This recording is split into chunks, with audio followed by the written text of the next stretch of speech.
물론 여긴 국민 라디오.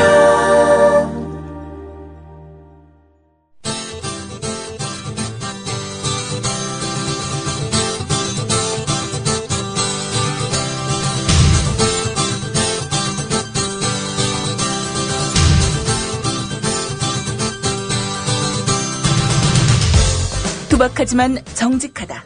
비평을 비평하는 남자 서영석. 그가 바라본 세상. 사설과 칼럼을 통해 오늘을 짚어본다. 서영석의 라디오 비평.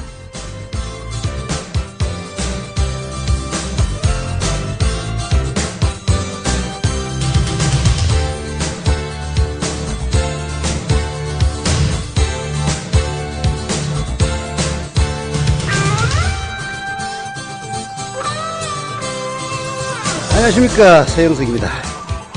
오늘은 광복절입니다. 또한 오후 3시에는 일종의 국민대회가 예정되어 있습니다. 광화문이었다가 장소가 시청 앞 광장으로 바뀌었다고 합니다. 착오 서치기를 바랍니다. 오늘 오프닝에서는 최행국 선생님이 쓴 글을 소개해드리려고 합니다. 신학자 김건수, 행동하는 예술을 쓴 분입니다. 독일과 남미에서 오랫동안 성서와 해방신학을 공부한 김건수, 그분은 가난하고 어려운 사람들을 신학 연구의 중심에 놓고 있다고 합니다. 교황 방한을 맞아서 신학자 김건수가 교황과 나라는 책을 최근에 내놓았는데요. 교황들의 역사를 통해서 가톨릭 교회를 보고 있는 책이라고 합니다.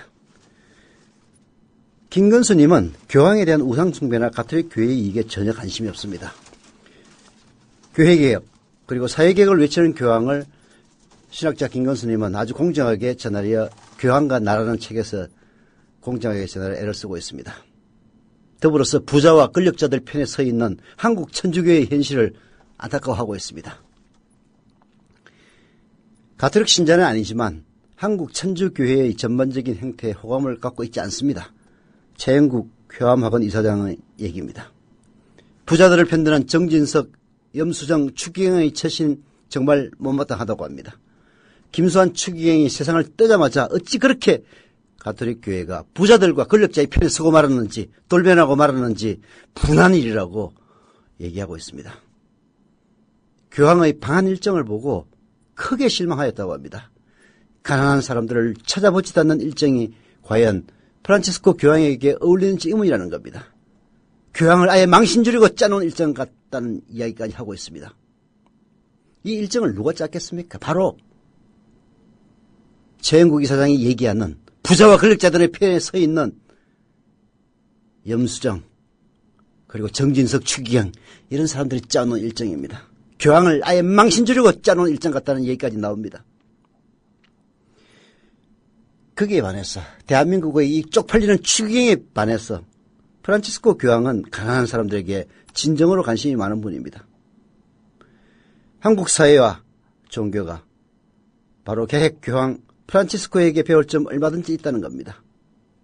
그래서 해방신학자 김건수의 교황과 나를 여러분들에게 권하고 추천하는데요. 저도 최영국 교암학원 이사장의 권유에 따라서 이 책 한번 읽어보려고 합니다. 더운 여름 끝나가고 있습니다. 김건수님의 교황과 나라는 책을 읽으면서 한국 가톨릭 교회, 프란치스코 교황은 훌륭한 분이지만 한국 가톨릭 교회 지도자들은 결코 훌륭하지 않습니다. 책을 읽어보시기를 권유하면서 라디오 비평 시작하겠습니다. 함께하고 계신 방송은 정치평론가 서영석 미디어 협동조합 이사장이 진행하는 라디오 비평입니다. 지상철 조합원 신청 광고입니다. 강화대교 앞에서 개념 부부가 만드는 개념 곰탕 연지연 곰탕. 연지연이란 가마솥의 장작불로 온종일 구워내는 곰탕을 서로 나누어 이어지는 인연이란 뜻입니다. 연지연 곰탕이 민주주의를 열망하는 조합원 여러분과 국민의 건강을 책임지겠습니다. 곰탕 포장 판매는 한 팩 800g에 7,000원이며 7팩 이상은 무료 배송으로 드립니다. 연지연 곰탕은 강화대교 입구에 위치해 있습니다. 단체 주문 예약 및 포장 주문 전화번호는 010-7252-1114, 010-7252-1114, 031-989-9968. 조합원 단체 예약은 10% 할인해드립니다.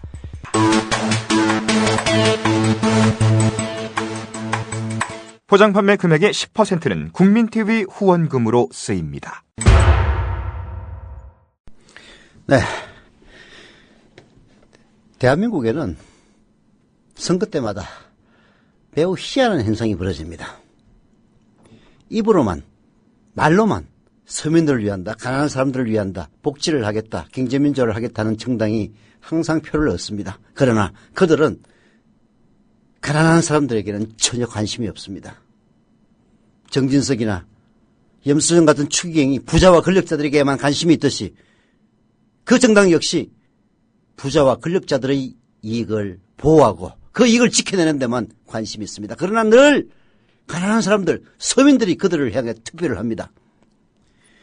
비단 한국만의 일은 아닙니다. 미국에서도 그런 일 많이 일어납니다. 나는 파리의 택시 운전사라는 책을 썼던 홍시아 선생님이 과연 우리 스스로 가슴에 손을 얹고 이런 일들을 당하지 않을 자격이 있는가 묻고 있습니다. 여러분들은 어느 정당에 표를 던졌느냐 하는 질문입니다. 홍시아 선생님의 이야기를 듣기 전에 오늘의 리딩은 최혜연 아나운서 휴가 관계로 김용민 아나운서가 나옵니다. 들어보시죠. 불손하면서 솔직한 질문을 던진다. 정규직에서 비정규직으로, 포함된 자에서 배제된 자로, 안정에서 불안정으로의 일방통행밖에 보이지 않는 노동자와 서민에게 묻고 싶다. 어느 정당의 표를 주어왔나요? 오늘 국가폭력과 정치권력의 무책임에 의해 고통과 불행을 겪고 있는 분들에게도 묻고 싶다. 지금 이 시각 권력 집단의 횡포와 무능 앞에 원통함과 억울함, 절망감을 느끼고 있는 분들에게 던질 질문이 아니라는 걸 안다. 그렇지만 불경한 질문이지만 그럼에도 던진다. 그동안 어느 정당의 표를 주어왔나요? 이유는 단순 명료하다. 이 땅의 지배 세력이 나라의 주인인 국민을 능멸하면서도 계속 지배할 수 있는 힘의 원천이 무엇인지 묻고 그들에게 절대적으로 유리하게 돼 있는 기울어진 운동장에 근본적인 변화를 가져오지 않는 한 앞으로도 강정과 밀양의 분통함, 세월호의 참담한, 군대에서의 억울한 죽음들, 굴종만 강요당하는 노동자들의 고통과 죽음은 사라지지 않을 것이기 때문이다. 홍시아 선생님이 던지는 이 질문이야말로 가장 근본적인 질문입니다. 그들에게 자기 자신의 이익을 배반하는 그들에게 표를 던지는 한 그 억울함 영원히 계속될 겁니다.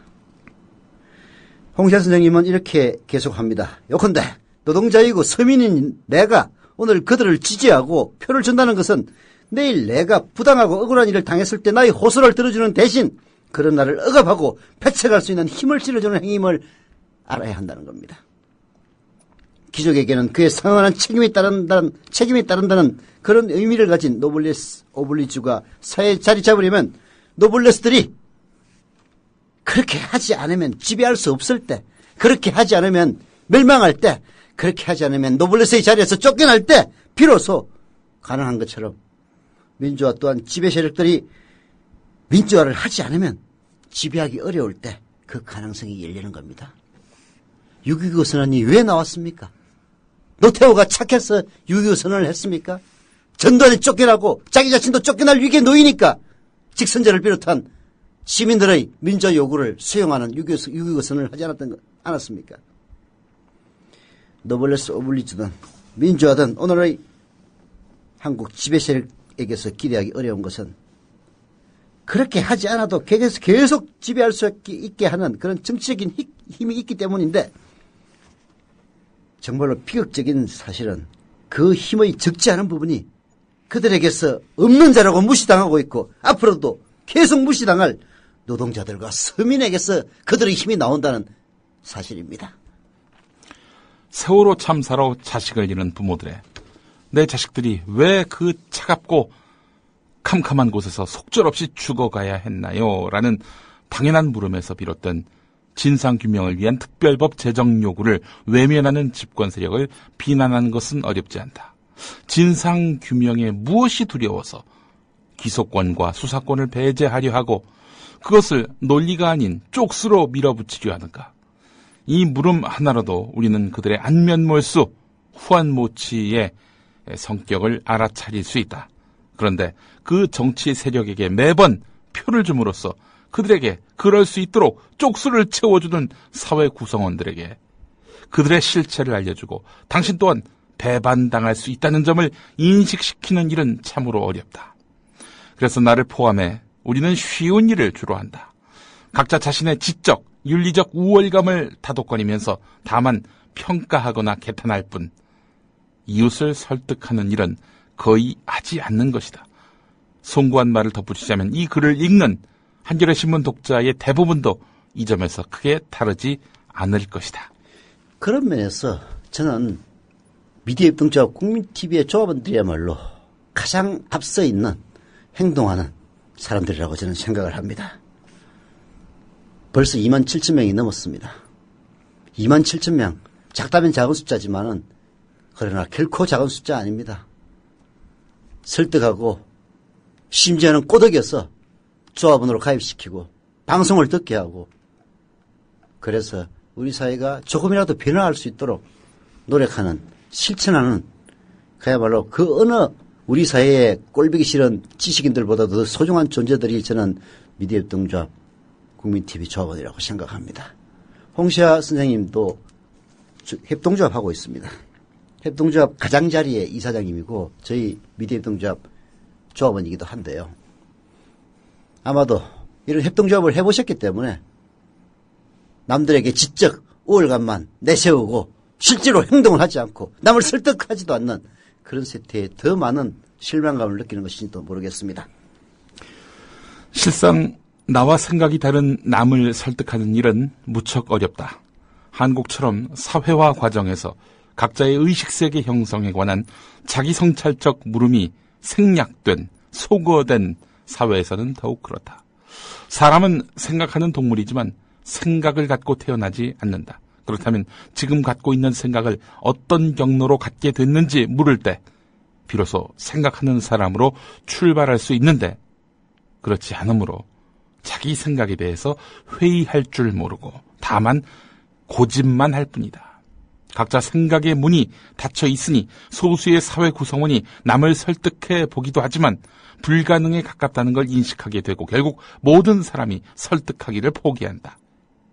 가령 부부 사이에 생각이 다르다는 점을 확인했을 때 열린 대화와 토론을 통해서 생각을 모아가려는 모색을 하기보다는 차라리 침묵을 택한다. 얘기를 꺼내봤자 말다툼으로 끝나는 경험을 해야 하기 때문이다. 사회 경제적 처지에 있어서 동일체이며 몸을 섞는 부부 사이에도 설득하지 않고 설득되지 않는데 과연 누구를 설득할 수 있을까? 남을 설득하지도 않고 설득되지도 않는 사회. 그래서 모든 구성원이 이미 존재의 완성 단계에 이른 사회. 다만 남을 규정하기만 하는 사회는 그렇게 굳게 자리 잡혔다. 오래된 격언이 있다. 생태적 인식이 결여된 오래된 격언. 잡초는 없앨 수 없지만 뽑을 수는 있다. 이 말에 비추어 말한다면 우리는 잡초를 없앨 궁리만 할 뿐 아무도 잡초를 뽑지 않는다. 아무도 주변의 잡초를 뽑지 않으니 다시 말해 주위 사람을 설득하지 않으니 세상은 바뀌지 않고 우리의 머릿속 궁리는 더욱 대중의 현실과 멀어져 사변적으로 흐르거나 극단주의로 치달을 위험을 안게 된다. 잡초는 없앨 수는 없지만 뽑을 수는 있습니다. 그런데 우리는 없앨 수 없는 그 잡초를 없애는 방법에 대해서만 얘기하고 고담친 눈을 나눌 뿐 뽑는 행위, 실천을 통해서 이 사회를 조금씩 바꿔나가는 그런 행위에 대해서는 관심을 갖고 있지 않았습니다. 그것이 지금의 대한민국, 그야말로 이명박근혜 정권의 7년이 난 기괴한 사회로 만들어 놓은 겁니다. 불과 7년 만에 우리 사회가 이렇게 어두운 나락으로 치달을 것인지 누가 상상이나 했겠습니까? 홍세 선생님은 이렇게 얘기합니다. 자신의 이 글은 마침 광복 69주년 민주공화국 공포 66주년을 맞는 날에 실린다고 말입니다. 기쁜 마음으로 기념하기보다는 착잡함, 씁쓸함을 넘어서 비통함과 함께 과연 이게 국가냐? 라는 물음을 던지게 된다는 겁니다. 이 불경한 물음, 이게 과연 국가냐? 라는 물음도 결국은 친일파라고 부르든 일제부역 세력이라고 부르든 자신의 안위와 영달을 위해 민족을 배반하는 세력을 청산하지 못한 데서 비롯됐다. 그렇게 얘기해야 할 겁니다. 민주공화국이라면 무엇보다도 공공성, 공익을 담보해야 합니다. 지금도 그래서 다시 설득을 합니다. 다른 왕도가 없기 때문입니다. 우리 모두가 이웃을 설득하기를 포기했고 스스로 설득되기를 거부하고 있다면 단언컨대 우리에게 희망은 없습니다. 많은 사람들이 옛 추억의 한 조각으로 회상할 만한 조직하라, 학습하라, 선전하라 라는 슬로건, 이런 사회운동의 기본 원칙과 관련 지어볼 때 우리는 학습도 하지 않고 선전도 하지 않습니다. 남은 건 오로지 조직뿐이니 조직 이기주의에 갇히거나 내부에서 알량한 권력을 놓고 다투면서 외부의 극복 대상에 비해서 내부의 경쟁 대상에게 더 적대적인 모습을 보이기도 합니다. 스스로 설득되고 이웃을 설득하여 변화의 가능성이 보이는 만큼 사회운동은 건강성을 가질 수 있는 것인데 그렇지 못하니 역량을 내부로 꼬이게 하고 소진시켜 결국은 지리멸렬 상태에 이르는 게 오늘날 우리의 자화성이 아니냐라고 시민운동에 대한 반성까지 홍시아 선생님 하시는데요. 정말 우리 사회를 변혁시키기 위해서 노력하는 많은 분들 이런 질타에 귀를 기울여야 될 것 같습니다. 마지막으로 홍시아 선생님이 이렇게 얘기합니다. 스스로 설득되기와 이웃을 설득하기, 거듭말하지만 무척 어렵다. 하지만 무릇 어려운 일일수록 의미가 있으며 쉬운 일일수록 의미가 없는 법이다. 사회운동의 기본 원칙인 조직하라, 학습하라, 선전하라에 빗대어 이웃을 설득하는 원칙으로 집요하라, 성실하라, 겸손하라. 이것을 제기해 본다. 무엇보다도 집요해야 한다. 쉽게 포기하지 말자는 것이다. 주위의 노동자와 서민에게 묻자 어느 정당의 표를 주어왔습니까? 라고. 그리고 설득하자. 집안에서도, 동네에서도, 일터에서도. 그리고 성실하고 겸손해야 한다. 인간이라면 기본적으로 가져야 할 덕목인데 이웃을 설득하겠다는 나 또한 선배에게 빚진 자이며 앞으로도 스스로 설득되어야 하는 미완의 존재라면 응당 그래야 하지 않을까. 홍시아 선생님의 이 충고는 정말 새길 만한 충고입니다. 스스로 겸손하고 그리고 성실하고 그리고 집요해야 합니다. 그래서 다른 사람들을 설득하고 또 설득해야 합니다. 포기하는 순간 우리가 가장 경멸하는 그 인간들이 우리 사회를 지배해 나갈 겁니다.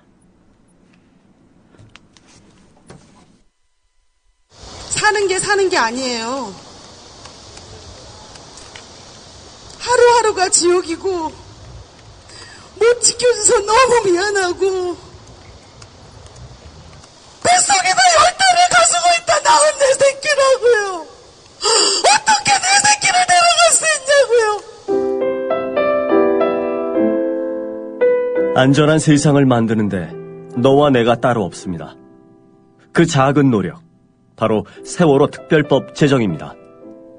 겹겹이 가려진 세월호 사건의 진실, 그 환부가 드러나야 수술할 수 있습니다. 수사권이 부여된 세월호 특별법이어야만 합니다. 지금 사인.세월호416.org에 접속하셔서 서명해 주시기 바랍니다.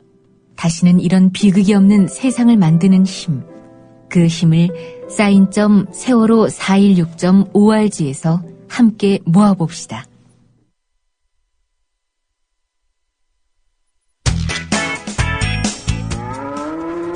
여보, 국민TV 조합비 이제 낼 때가 됐다고 하는구만요. 오, 그려. 그 국민TV도 개국하고, 그 뉴스K도 하던지. 달달이 11,000원 내는 거 맞죠? 11,000원만 내지 말고 좀 더 혀. 이 새싹에 돋아날 때는 물을 충분히 줘야 하는겨. 아이, 근데 인터넷으로 하려니까 보통 어려워서 뭔. 공정 언론을 꿈꾸는 미디어 협동조합 조합원이 해야 할 일. 조합비 납입입니다. 매달 고정 납입 어려우신가요? 월요일부터 금요일까지 아침 9시부터 저녁 6시까지 서울 전화 3144-0933, 3144-7737로 전화하세요.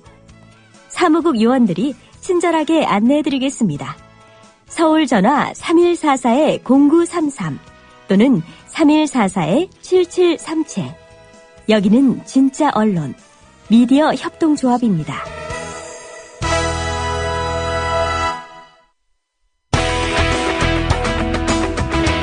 정말 후화무치하고 뻔뻔스럽게 이럴 데 없는 인간들입니다. 봄날이라고 해서 봄날이 아닌 사람들도 참 많이 있는 것 같습니다. 박근혜가 성공하려면 바꿀 사람은 바꿔야 한다는 날카로운 비평, 통쾌한 해설. 여러분은 지금 미디어 협동조합 국민라디오 서영석의 라디오 비평을 함께하고 계십니다. 네, 이완구 새누리당 원내대표 이렇게 얘기를 했습니다. 유가족들이 새누리당과 접촉하지 않으려고 한다. 야당하고만 접촉해서 곤혹스럽다. 이렇게 얘기를 합니다. 그런데 유경근 세월호 유가족 대책위원회 대변인은 이렇게 반박했습니다. 한 달 동안 유가족들이 국회 본관 앞에 앉아서 농성을 하고 있지만 먼저 찾아와 말을 건 새누리당 의원 단 한 명도 없었다. 유가족이 왜 야당하고만 대화를 하겠느냐. 새누리당은 대화 요청을 해도 만나주지 않는다. 이렇게 얘기했습니다. 세월호 대책과 관련해서 새누리당은 뭐가 그렇게 무섭고 뭐가 그렇게 급한지 항상 거짓말만 입에 달고 삽니다. 새누리당은 새정치민주연합을 경제를 포기한 야당, 옛날에는 경제를 포기한 대통령 갱포대라고 그러더니 요즘 갱포야라고 또 지랄을 합니다.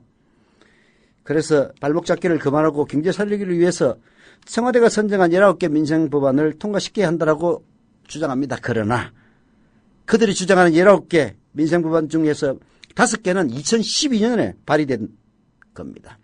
8개는 2013년에 발의된 겁니다. 그토록 경제 살리기가 급하다면 13개는 이미 통과돼야 될 법안 아닙니까? 그러면서도 야당 발목 운운하고 있습니다. 오죽했으면 한국일보가 세월호 전국 파탄을 막을 책임은 새누리당에 있다는 얘기까지 하겠습니까? 들어보시죠. 신의 성실의 원칙이 깨지면 협상은 불가능하다. 그런 면에서 야당의 세월호 특별법 합의 파기는 여의도 정치의 앞날을 어둡게 한다.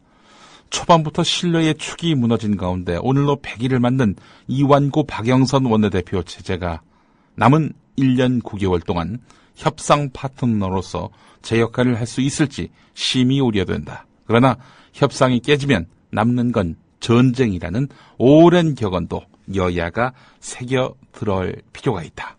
정치의 파국이 초래할 결과를 여야 모두 잘 알 겁니다. 강경파에 휘둘린 박영선 새정치민주연합 대표의 지도력 부재에 있던 이게 이제 주로 일반 언론들의 프레임인데요. 강경파에 휘둘렸다고 늘 얘기를 합니다. 한국일보도 거기에서 예외는 아닌데요. 제가 소개해드리는 이유는 그나마 중도적인 신문을 이렇게 보고 있다는 것을 청취자 여러분들이 아시라는 뜻에서 소개해드리는 겁니다. 그렇다고 동의하는 건 아닙니다. 여하튼 강경파에 휘둘린 박영선 새정치민주연합 대표의 지도력 부재에 있던 그리고 박영선 대표의 독단적 결정에 있던 야당의 합의파기 원인과 잘잘못을 따지는 것 지금 중요하지 않다는 것이 한국일보의 시각입니다. 해결의 실마리를 찾는 게 당면 과제라는 거죠. 야당의 합의파기와 재협상 요구 이후 협상은 이루어지지 않고 있습니다. 박영선 대표는 여당 수뇌부가 자기 전화도 받지 않는다고 하고 있고 이완구 대표는 야당에 잘못된 신호를 줄까 두려워 전하기 어렵다는 말을 합니다. 이대로라면 19일로 끝나는 이번 임시국회 처리도 난망입니다. 사실 합의 파기라고 하지만 야당이 전면적인 틀을 깨자고 나선 것은 아니다. 특검 추천을 다시 야당이나 진상조사위원회에 맡겨달라는 것도 아니고 상설 특검 규정을 따르자는데 이의가 없다. 다만 법무차관과 법원행정처처장, 대한변협회장 등 치진으로 구성되는 특검 추천위원회에서 국회 몫인 4명 가운데 야당 몫을 더 늘려달라는 요구다. 당초 협상의 돌파구를 찾기 위해서 특검에 야당 추천을 언급했던 김무성 대표의 약속을 보더라도 감안할 만하다.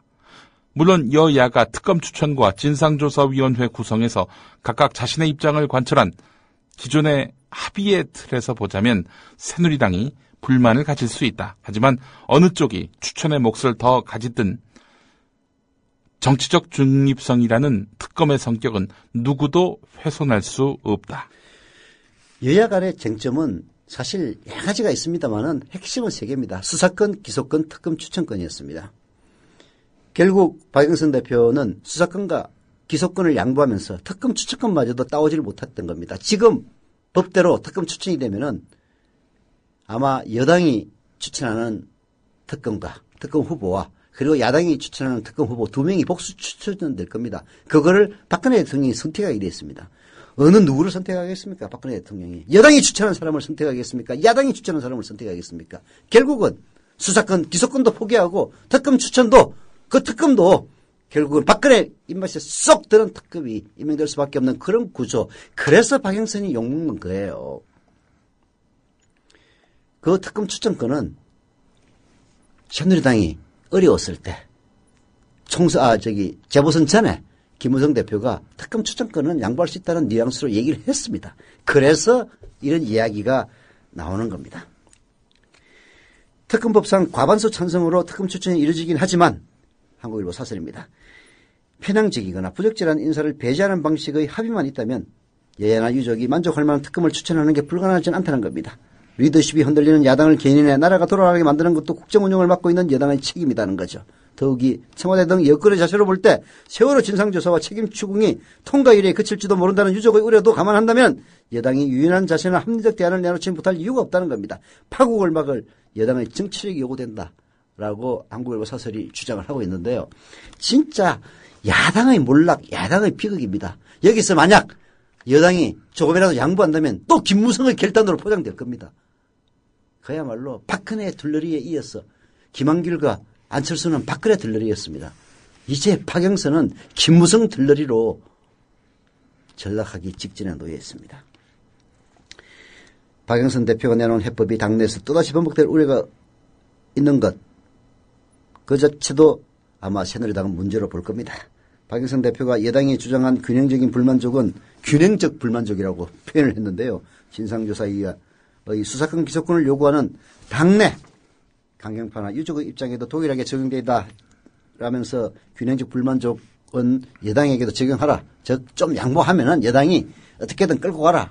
이런 충고인데 사실 유족이나 혹은 야당을 적극적으로 지지하는 사람들의 그야말로 요구 수준에는 턱없이 미치지 못합니다만은 한국일보의 이런 사설들이 어쩌면은 또 우리 사회의 일반적인 시선일지는 모른다라는 차원에서 소개해드렸습니다. 또 하나의 공정 언론, 국민TV 뉴스.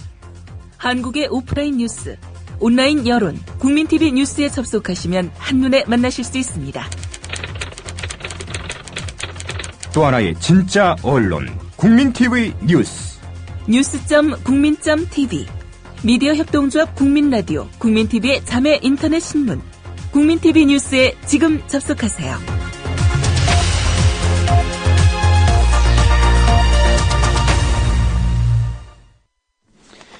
여러분들 어제 보도 보고 기가 막힌 보도 하나 봤을 겁니다. 해경이 그야말로 수백 명의 목숨이 달려있는 경각의 그 순간에 깜빡 잊고 구조명령을 이행하지 않았다는 발언이 재판에서 나왔습니다. 즉 법정에서 해경 정장이 상부에서 선체에 진입하라라는 지시에 따르지 않았던 이유가 당황해서 깜빡 잊었다고 진술한 겁니다. 그는 사고 초기에 태선 방송을 했다라고 허위 주장을 펼친 바가 있습니다. 거짓말해서 죄송하다라고 하면서 사실을 털어놨는데요. 방송을 하지 않은 이유를 묻자 그런 훈련을 받아보지 못해서 생각도 못했다라고 얘기를 했다고 합니다. 그런 해경이 스스로를 반성하기는커녕 거짓말을 하고 근무일지를 훼손하고 은폐 조작을 했습니다. 해경의 무능만으로 또 국가의 무능은 전혀 덮을 수가 없습니다. 참사의 최종 책임을 유병헌 일가에게 돌리려고 했던 시도도 사실상 숲으로 돌아갔습니다.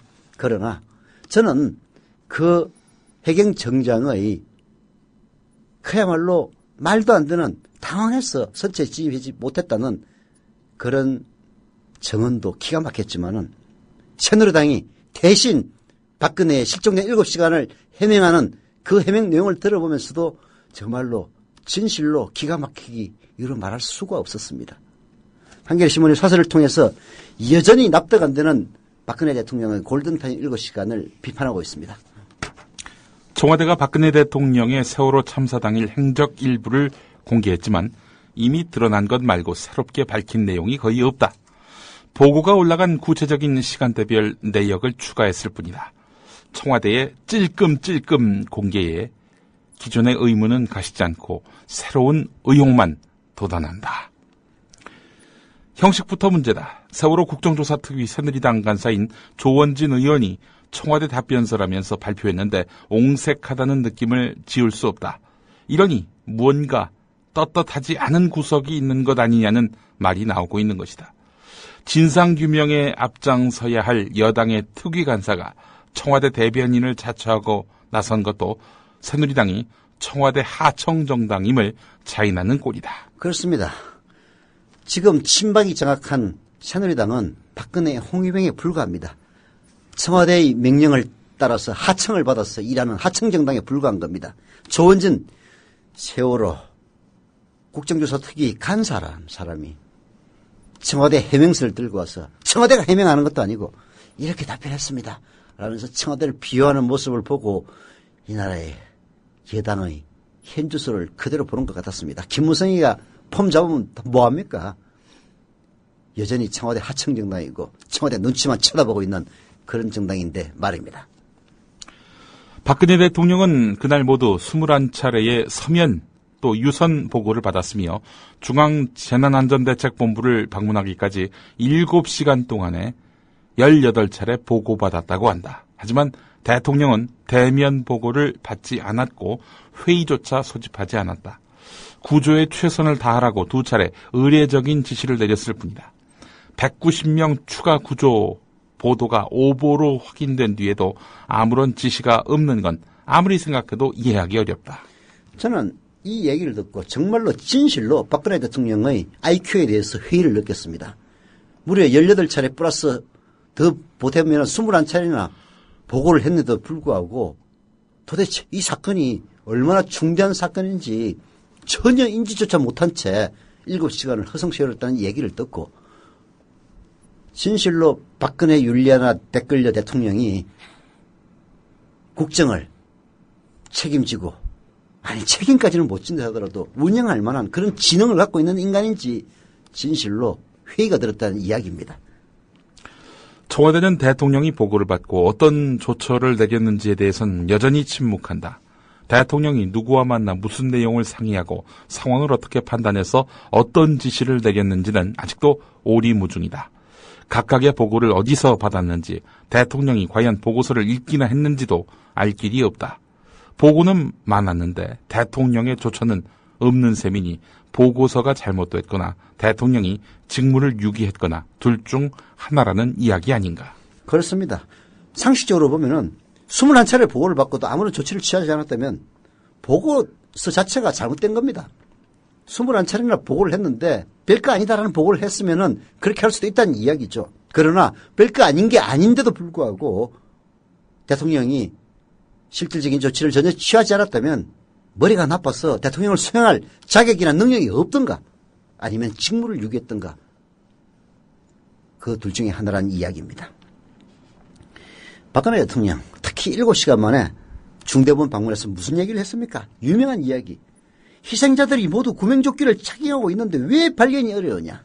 도무지 세월호가 어떤 구조로 되어 있는 것인지 그리고 기울어져서 아이들이 구명조끼를 입고 선내에 가만히 있어라 라는 방송을 듣고 선내에 있었기 때문에 오히려 물이 차오르자 구명조끼 때문에 밖으로 더 빠져나갈 수가 없었다는 그런 사실들을 전혀 몰랐다는 얘기 아닙니까? 7시간이 지났지만은 전혀 사태를 파악하지 못하고 있었던 겁니다. 그래서 그런 엉터리 같은 이야기가 나올 수 있었던 겁니다. 기초적인 상황조차 파악하지 못하고 있었으니 보고서를 제대로 읽었다면 절대로 나올 수 없는 질문이었다는 이야기입니다. 베일에 쌓인 그 의문의 7시간. 수백 명의 아이들이 구조를 기다리다 죽어간 시간입니다. 그 7시간만 제대로 관리했어도 아이들 중에 절반 이상은 살아났을지도 모릅니다. 그 그토록 귀중한 골든타임에 대통령이 상조차 파하지 못한 채 어디서 무엇을 했느냐고 묻는 것은 너무나도 당연하고 비단 세월호 유가족만의 권리가 아니라 우리 국민들이 알 권리입니다. 유족들이 제대로 된 세월호 특별법을 요구하며 단식을 하는 이유도 도대체 그 7시간을 대통령과 정부, 국가는 무엇을 하고 있었는지 그 진상을 밝히라는 겁니다. 7시간은 이미 국회의 뜨거운 쟁점이 되고 있습니다. 아니, 국회의 뜨거운 쟁점만이 아니라 국제적인 개망신이 되고 있습니다. 무슨 정윤회하고까지 이름을 거론하면서 롯데호텔까지 인구에 해제되고 있는 이런 개망신 당하고 있습니다. 일본 산케이 신문 보도로 외교 문제까지 번졌고 그리고 소송전으로까지 비화를 했습니다. 감추고 숨긴다면 청와대에 큰 낭패 볼 겁니다.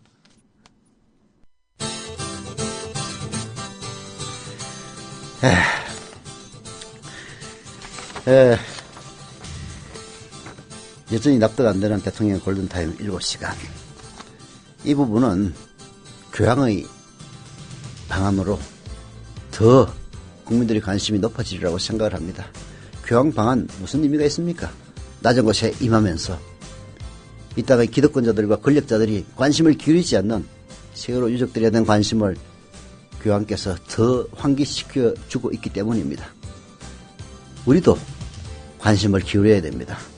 내 자신의 일이 아니라고 해서 이런 일에 대해서 무관심하게 흘려 지나갔다가는 보십시오. 아들을 군대에 보낸 부모들 벌써 그 고통을 겪고 있지 않습니까? 안타까운 마음 금치 못하면서 오늘 라디오 핑 순서 마치겠습니다. 김영민 국장 감사합니다.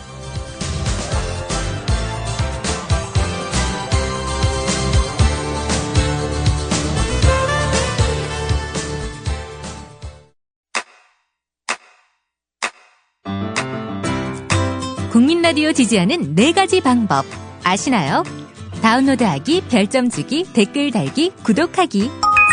국민 라디오를 보다 많은 이들에게 전할 수 있는 가장 손쉬운 방법. 다운로드하기, 별점 주기, 댓글 달기, 구독하기. 잊지 마세요. 다운로드하기, 별점 주기, 댓글 달기, 구독하기.